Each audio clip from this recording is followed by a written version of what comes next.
টোকাই থেকে শিল্পপতি। ধুলোমাখা একটা বিকেল, নদীর পাশ ঘেঁষে একটা টিনের ছাউনি ঘরে বসে টোকাই তার ছেঁড়া বইয়ের পাতায় চোখ বুলাচ্ছে। কাঁধে একটি মাত্র ব্যাগ, তাতে মায়ের সেলাই করা জামা, ছেঁড়া একজোড়া চপ্পল আর দুটো শুকনো রুটি। বাবা নেই, মা লোকের বাড়ি কাজ করে সংসার চালায়। টোকাই ক্লাস 9-এ পড়ে, কিন্তু ওর চোখে স্বপ্ন বিস্তর। স্বপ্ন একদিন নিজের একটা বড় কারখানা হবে, লোকজন কাজ করবে সেখানে, আর আমরা আর কোনোদিন অন্যের বাসনে হাত দেবেন না। মা সরলা বেগম হঠাৎ ঘরে ঢুকলেন, মুখে ক্লান্তির ছাপ, কপাল ঘামে ভেজা। টোকাই, খাইছিস কিছু? না মা, ভাবতেছিলাম আমিও যদি কিছু করতে পারতাম। তুই তো এখনো ছাত্র, পড়াশোনা কর, আল্লাহ একদিন রাস্তা খুলবেই। টোকাই চুপ করে মায়ের মুখে দিকে তাকালো, মনে মনে প্রতিজ্ঞা করলো এই দারিদ্র্যকে সে হার মানাতে দেবে না। পরদিন হাট থেকে ফেরার পথে টোকাই দেখে এক লোক রাস্তার পাশে বাদাম বিক্রি করছে। মাথায় চিন্তা আসে, এই কাজটাই সে শুরু করতে পারে। সন্ধ্যায় মাকে বলে, মা, তুই 50 টাকা দিবি, আমি বাদাম কিনে বিক্রি করব। সরলা প্রথমে ঘাবড়ে গেলেও ছেলের চোখে দৃঢ়তা দেখে টাকাটা তুলে দিলেন। 50 টাকা, ওটা তার 2 দিনের মজুরি। পরদিন টোকাই শহরের মোড়ে দাঁড়িয়ে বাদাম বিক্রি শুরু করে। লোকে খায়, হাসি মুখে বলে, এই ছেলের তো মাথা আছে। সেই 50 টাকার ব্যবসা ধীরে ধীরে দাঁড়িয়ে যায়। 2 মাসের মধ্যেই সে 150 টাকা করে রোজগার করতে শুরু করে। তাতে নিজের পড়াশুনোও চালায়, মায়ের হাতেও কিছু তুলে দেন। একদিন এক কলেজের বড় ভাই বলে, তুই তো ভালো কথা বলিস, ইউটিউবে তোর ব্যবসার কথা বল। টোকাই জানে না কিভাবে ভিডিও করতে হয়, কিন্তু শেখে। মায়ের ফোনে প্রথম ভিডিও দেয়, 50 টাকায় কিভাবে আমি ব্যবসা শুরু করলাম। ভিডিও ভাইরাল হয়ে যায়। টোকাই হয়ে ওঠে বাদাম টোকাই। দেশের বিভিন্ন প্রান্ত থেকে মানুষ আসে তাকে দেখতে। টোকাইয়ের ভিডিও ভাইরাল হওয়ার কয়েকদিন পর এক স্থানীয় উদ্যোক্তা মেলায় তাকে ডাকে, তুই যদি তোর বাদামের ব্যবসাটা একটু প্যাকেজিং করিস, আমি তোর মাল নিচে দেব। টোকাই চমকে যায়, জীবনে প্রথম কেউ তাকে এমন প্রস্তাব দিল। মাথায় বিদ্যুৎ খেলে যায়। সে ভাবে, প্যাকেট করা বাদাম ব্র্যান্ড করে নাম দিলে কেমন হয়। সে নাম রাখে মায়ের বাদাম। মায়ের মুখ থেকে উঠে আসা সেই ভালোবাসার স্বাদ ছড়িয়ে দেবে তার প্রতিটি প্যাকেটে। একদিন রাতে মা বলল, টোকাই, তোর আব্বা যদি বেঁচে থাকতো আজকে খুব খুশি হইতো। টোকাই চোখের কোণে জল আটকে বলল, তুই খুশি থাকলেই আব্বার আত্মাও খুশি থাকবে মা।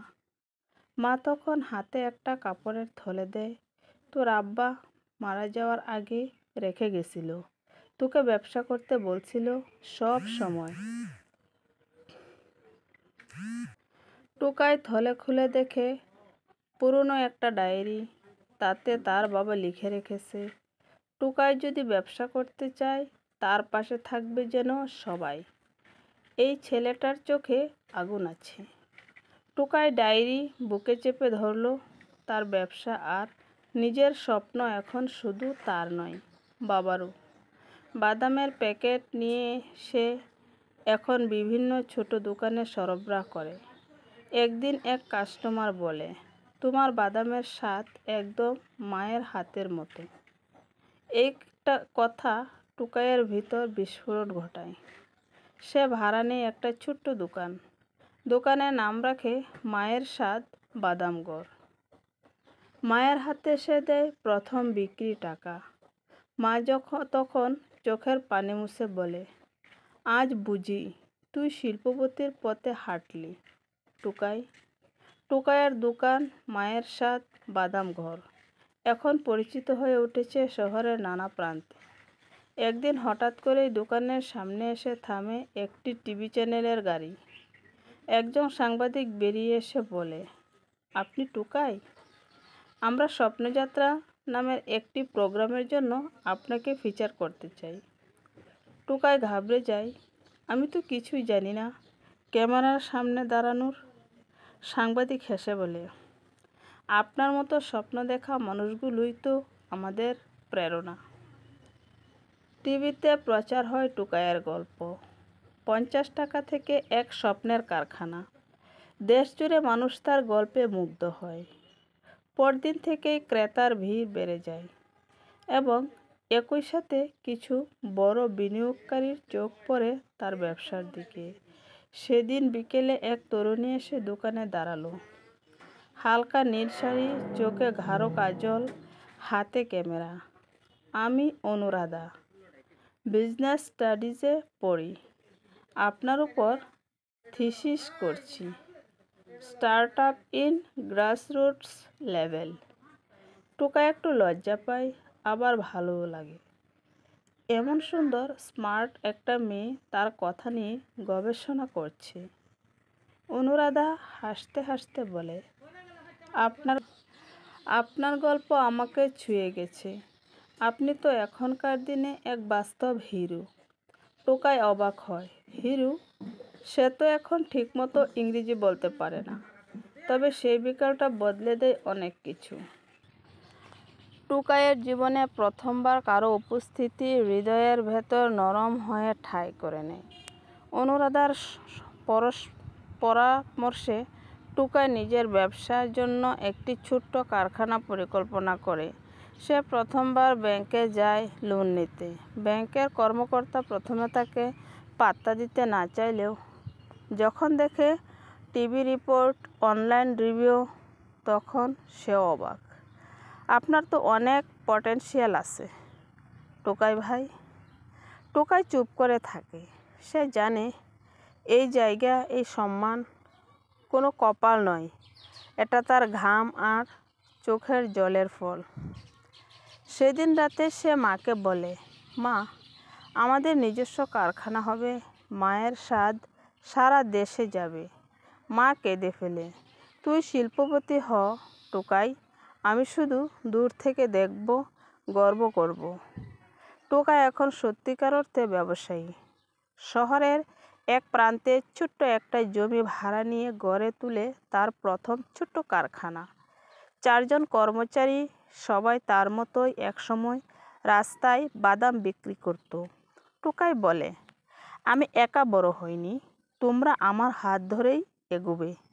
এই কারখানা আমাদের সবার। দেয়ালে টাঙানো থাকে বড় করে লেখা, মায়ের স্বাদ, যেখানে স্বপ্নে লবণ আর মমতার মশলা। কারখানার প্রতিটি কাঁচা বাদামও যেন স্বপ্নে ভাবে। অনুরাধা এখন প্রায়ই আসে টোকাইয়ের কারখানায়।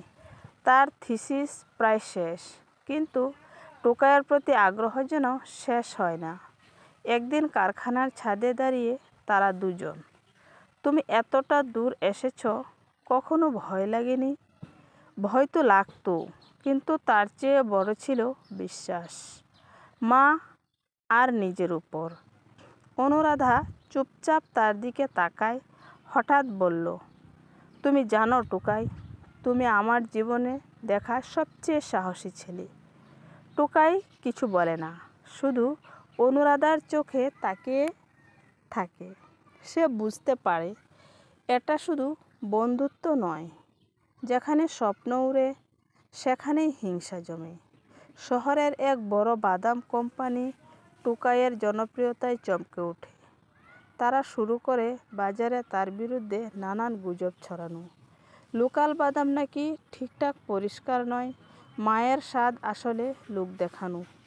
একদিন হঠাৎ প্রশাসনের একদল আসে টোকাইয়ের কারখানায় পরিদর্শনে। টোকাই ভয়ে কাঁপে, কিন্তু সে জানে সে কিছু ভুল করেনি। পরীক্ষা শেষে একজন কর্মকর্তা বলে, তোমার কারখানা ছোট, কিন্তু এখানকার মানসিকতা বড়। গর্ব হয় তোমার মতো তরুণদের দেখে। টোকাই হাসে না, শুধু মনে মনে বলে, এ লড়াই শুধু টাকার নয়, এটা সততারও। মায়ের চিকিৎসা শুরু হয়েছে। নিয়মিত ডায়ালাইসিস, ঔষধ, হাসপাতাল সব কিছুর খরচ চালাতে গিয়ে টুকাই তার ব্যবসার কয়েকটি প্রজেক্ট বন্ধ রাখতে বাধ্য হয়। অনুরাধা সবসময় পাশে থেকেছে, তবুও টুকাইয়ের চোখে ক্লান্তির ছাপ স্পষ্ট। তবুও একদিন ডাক্তার বলল, অন্য অনেকের মতো আপনার মা হাল ছেড়ে দেননি, উন্নতি হচ্ছে ধীরে ধীরে। টুকাই কাঁদতে কাঁদতে মায়ের হাত ধরে বলল, তুই ঠিক হইস মা, তুই নাই থাকলে কিছুই থাকতো না। মা চোখ মেলে হেসে বলে, তুই থাকলে আমার সব আছে টুকাই। অনুরাধার সাহস এবং পরামর্শে টুকাই এবার তার ব্যবসাকে জাতীয় পর্যায়ে নিয়ে যাওয়ার স্বপ্ন দেখে। একটি বড় ফুড ডিস্ট্রিবিউশন কোম্পানি তার সঙ্গে চুক্তি করতে চায়। টুকাই প্রথমে দ্বিধায় পড়ে, আমি কি পারবো এত বড় জায়গায় যেতে? আমি তো শুধু টিনের ঘরের ছেলে। অনুরাধা হাত ধরে বলে, তুমি শুধু টিনের ঘরের ছেলে না, তুমি দেশের সাহস। অবশেষে চুক্তি হয়। মায়ের স্বাদ বাদাম এখন ঢাকার সুপার শপগুলোতেও জায়গা করে নেয়। প্রেস কনফারেন্স, টুকাইকে দেখা যায় কোট প্যান্টে, কিন্তু চোখে মুখে এখনও সেই আগের সরলতা। একদিন অনুরাধা বলে, টুকাই, আমার থিসিস শেষ, আমি হয়তো এখন বিদেশে পড়তে যাব, স্কলারশিপ পেয়েছি। টুকাই স্তব্ধ। সে ভাবত, মেয়ে বুঝি তার পাশে থাকবে চিরকাল। অনুরাধা আবার বলে, তুমি চাও আমি যাই না? টুকাই মাথা নিচু করে বলল, তুমি যদি যাও আমি তোমার জন্য গর্ব করব, কিন্তু যদি থাকো আমার স্বপ্নের পাশে, তুমি থাকলে সাহসটা আরও বেড়ে যায়। অনুরাধা চুপ করে থাকে কিছুক্ষণ, তারপর ধীরে ধীরে বলে, তাহলে থাকি, কারণ আমিও জানি আমার স্বপ্নের পাশে কেউ দাঁড়িয়ে আছে, একজন বাদামওয়ালা শিল্পপতি। সেদিন সন্ধ্যায় টুকাই প্রথমবার অনুরাধার হাতে হাত রাখে। জীবনের প্রথম ভালোবাসা, কোনো কবিতা ছাড়াই, শুধু স্পর্শে বলে দেয় সব কথা। কিন্তু জীবনের পথ কি এত মসৃণ? এক সকালে টুকাই ঘুম থেকে উঠে দেখে মা বিছানা থেকে উঠছেন না, চোখে জ্বর, মুখ শুকনো। ডাক্তার এসে বলে, বয়স হয়েছে, শরীরে কিডনি সমস্যা, দ্রুত চিকিৎসা না করালে বিপদ হতে পারে। টুকাই কাঁপা গলায় জিজ্ঞেস করে, কত লাগবে ডাক্তার? কমপক্ষে 3 লাখ টাকার মতো, তাও যদি সময় মতো ডায়ালাইসিস শুরু করা যায়। টুকাই কোনো কথা বলে না। সে জানে এই পৃথিবীতে তার ব্যবসা, স্বপ্ন, সাফল্য সব কিছুর কেন্দ্র একজনই, মা। সে নিজের মোটরসাইকেল বিক্রি করে অফিসের ইনভেস্ট আটকে রেখে মায়ের চিকিৎসা শুরু করে। অনুরাধা তার পাশে ছায়ার মতো থাকে। টুকাই মায়েরা কখনো হার মানে না, আর তাদের সন্তানেরাও না। মায়ের চিকিৎসা শুরু হয়েছে। নিয়মিত ডায়ালাইসিস, ওষুধ, হাসপাতাল সব কিছুর খরচ চালাতে গিয়ে টুকাই তার ব্যবসার কয়েকটি প্রজেক্ট বন্ধ রাখতে হয়। অনুরাধা সবসময় পাশে থেকেছে, তবুও টুকাইয়ের চোখে ক্লান্তির ছাপ স্পষ্ট। তবুও একদিন ডাক্তার বলল, অন্য অনেকের মতো আপনার মা হাল ছেড়ে দেননি, উন্নতি হচ্ছে ধীরে ধীরে। টুকাই কাঁদতে কাঁদতে মায়ের হাত ধরে বলল, তুই ঠিক হইস মা, তুই না থাকলে কিছুই থাকতো না। একদিন অনুরাধা ফোন হাতে দৌড়ে আসে, টুকাই শুনেছ, একটা আন্তর্জাতিক ফুড এক্সপো তোমাকে আমন্ত্রণ জানিয়েছে সিঙ্গাপুরে। টুকাই চুপ করে যায় কিছুক্ষণ। আমি কিভাবে যাব ওখানে? ইংরেজিও বলতে পারি না ঠিকমতো, পাসপোর্টও নেই। অনুরাধা বলে, জানিস, সাহস থাকলে পৃথিবীর ভাষা বুঝে, আর প্রয়োজন হলে আমি যাব সঙ্গে। সেদিন রাতে টুকাই মায়ের পায়ের কাছে বসে বলে, মা, আমি বিদেশে যাব, ভাবতাম না কোনো দিন, কিন্তু তোর বাদাম এখন দুনিয়ায় যাবে। মা হেসে বলে, তুই যা টুকাই, তুই যা মায়ের আশীর্বাদ নিয়ে। সিঙ্গাপুরের আন্তর্জাতিক ফুড এক্সপো, চারদিকে চোখ ধাঁধানো স্টল, বড় বড় উদ্যোক্তা, চমৎকার সাজসজ্জা, আর এক কোনায় দাঁড়িয়ে একটা ছোট্ট টেবিল, হাতে বাদামের প্যাকেট, গলায় বাংলা উচ্চারণের বলা ছোট্ট পরিচয়, আমার নাম টুকাই, আমি বাংলাদেশ থেকে আসছি, মায়ের নাম, মায়ের স্বাদ, এখানে মার ভালোবাসা থাকে। অনেকেই থামে, হাসে, চেখে দেখে।